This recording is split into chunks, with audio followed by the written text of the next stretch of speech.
काय रे, ही अंगठी मौल्यवान आहे का? हो स्वामी, अंगठी सोन्याची आहे म्हणजे ती मौल्यवानच आहे.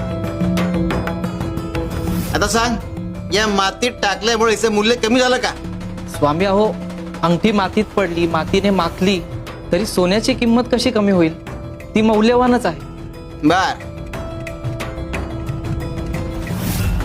आता ही अंगठी या गढूळ पाण्यात टाकली तर हिचं मूल्य कमी झालं का?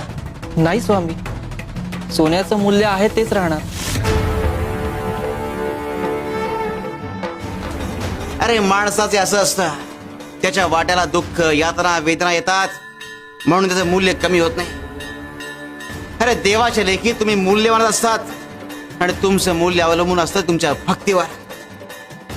भक्ती जितकी उत्कट, तुमचं मूल्य तितकंच अधिक.